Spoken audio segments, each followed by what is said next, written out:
రైతులు పడతా ఉన్న అవస్థలు ఎలా ఉన్నాయి అంటే రాష్ట్రంలో రైతుని ఇవాళ పట్టించుకునే పరిస్థితిలో ప్రభుత్వం లేని కారణంగా రైతులు ఆత్మహత్యలు చేసుకుంటా ఉన్న పరిస్థితులు మన రాష్ట్రంలో కనిపిస్తా ఉన్నాయి.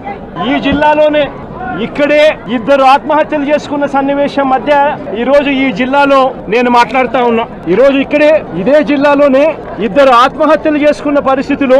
పర్చూరులో ఒక రైతు చనిపోయాడు. గడిచిన శుక్రవారం కొండేపిలో మరొక రైతు ఆత్మహత్య చేసుకున్నాడు.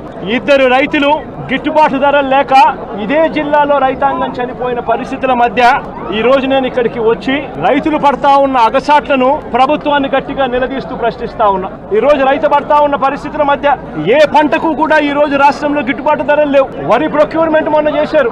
ఏ రైతును తీసుకున్నా కూడా కనీసం 300 రూపాయల నష్టానికి రైతు ఎంఎస్పీ కన్నా తక్కువ రేటుకు అమ్ముకోవాల్సిన పరిస్థితిలో ధాన్యాన్ని రాష్ట్ర ప్రభుత్వం కొనుగోలు చేసింది. వరి దగ్గర నుంచి మొదలు పెడితే మిరప, పత్తి, జొన్న, కందులు, మినుములు, పెసలు, మొక్కజొన్న, సజ్జ, రాగులు, వేరుశనగ, అరటి, చీని, పొగాకు, కొక్కు ఏ పంట తీసుకున్నా కూడా రైతన్నకు ఈ రోజు గిట్టుబాటు ధరలు రాని పరిస్థితి ఈ రోజు రాష్ట్రంలో కనిపిస్తా ఉంది. కేవలం ఒక సంవత్సరం కిందట వైఎస్ఆర్సీపీ ప్రభుత్వం ఉన్నప్పుడు రైతు రాజ్యంగా రాష్ట్రంలో పరిపాలన సాగించినప్పుడు రైతు పరిస్థితి ఎలా ఉండేది, ఒక్క సంవత్సర కాలంలో రైతు ఎలా దిగజారిపోయాడు అని చెప్పడానికి నిదర్శనం ఈ రోజు రాష్ట్రంలో ఈ జిల్లాలో జరిగిన రైతు ఆత్మహత్యలు.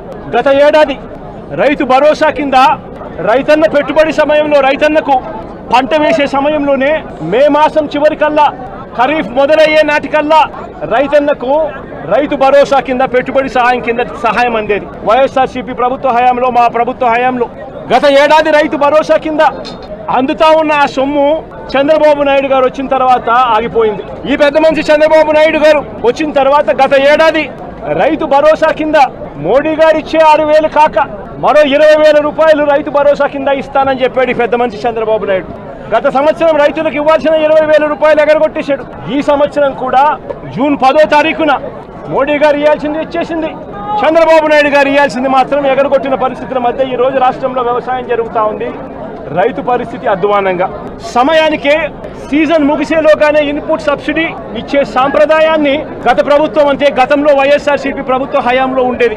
ఏ సీజన్ ముగిసేలోగా ఆ సీజన్లో జరిగిన నష్టాన్ని ఆ సీజన్ ముగిసేలోగానే మరుసటి సీజన్ వచ్చేలోగానే రైతన్నకు ఇన్పుట్ సబ్సిడీ కింద సహాయం అందేది.